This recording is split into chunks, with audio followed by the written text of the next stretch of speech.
Why does slapping the words limited edition on a product make perfectly rational adults lose their minds? Here's the foundational truth. Exclusivity isn't a marketing trick bolted onto luxury products.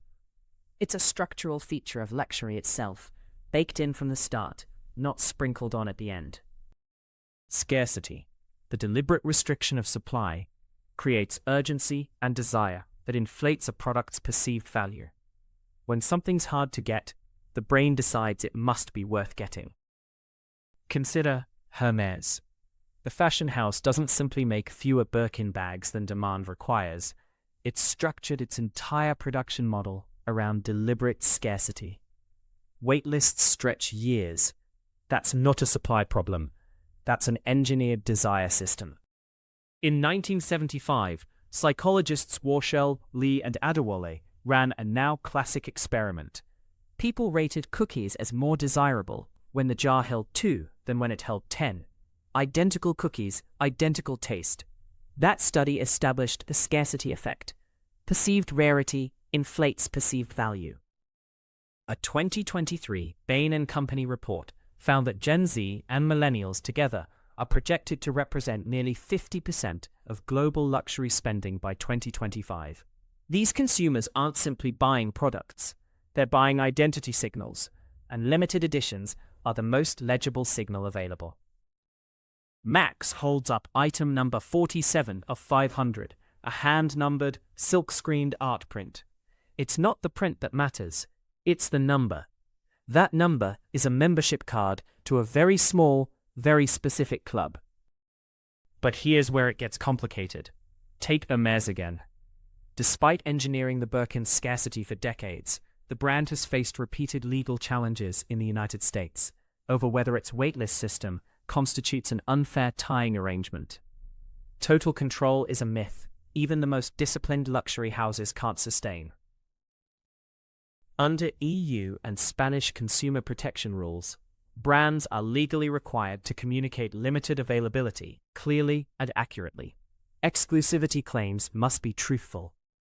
A brand can't declare something rare and hope no one checks. If a brand says only 200 units exist but quietly manufactures 20,000, that's not a luxury strategy. That's consumer fraud. Exclusivity claims must be accurate. Full stop. No asterisks. Here's the part that stops most cold cold. A 2022 Oliver Wyman report found that roughly 1/3 of luxury goods buyers in Europe are stretching financially to make those purchases, meaning they're spending beyond their means. 1 in 3. Sit with that. This isn't irrationality. It's identity economics. When people feel their status is uncertain or their identity is underdefined, a limited edition purchase becomes a shortcut to belonging. A costly shortcut, but a shortcut nonetheless. But there's a dark irony buried here. Consumer researchers Gianna Eckhart and Flora Badi documented what they call liquid consumption, a state where owning exclusive objects produces a creeping sense of inauthenticity, as if the purchase reflects aspiration rather than genuine identity. This is the central tension of consumer exclusivity. The same purchase that makes you feel special can simultaneously make you feel like a fraud. Desire and doubt arrive in the same shopping bag. Limited editions manufacture urgency through a mechanism that's simple but ruthless. Shrink the window of availability, and the brain stops evaluating the product and starts reacting to the deadline. Max pulls out item number 2. A wristwatch released in a run of exactly 300 units, sold out in 11 minutes. Not because it kept better time than a $20 watch, because 300 is a smaller number than 301.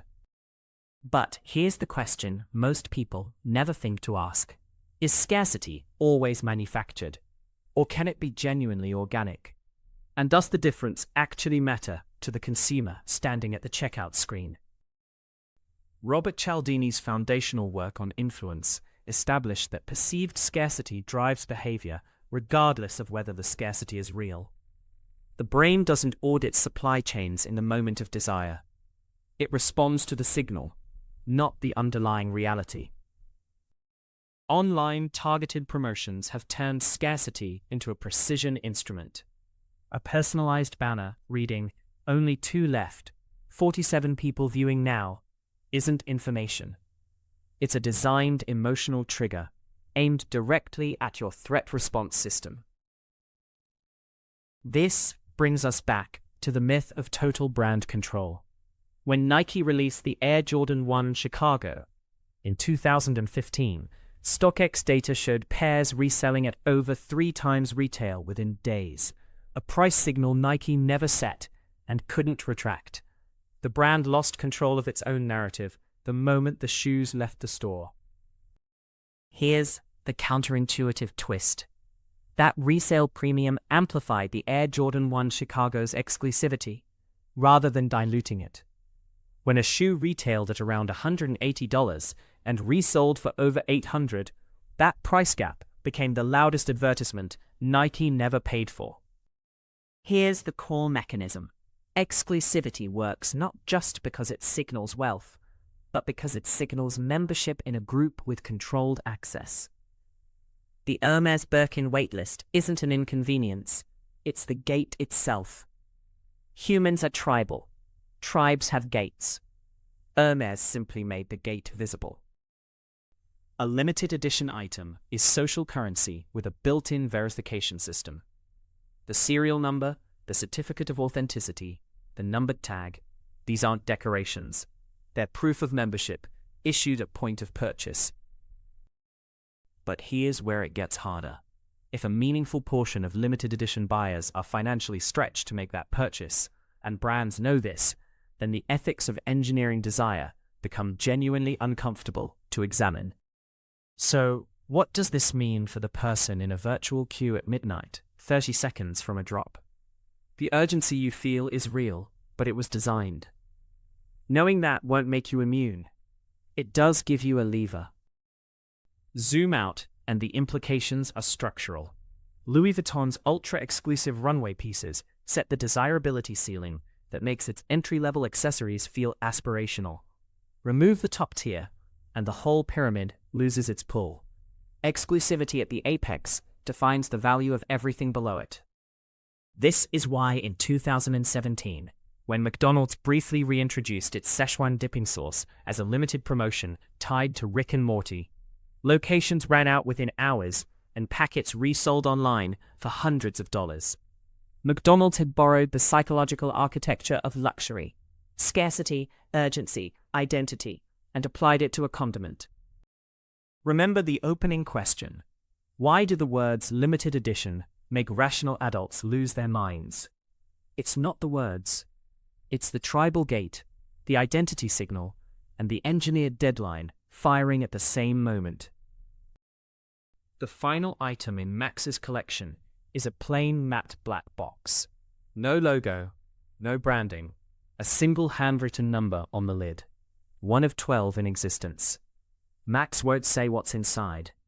That, he explains, is the whole point.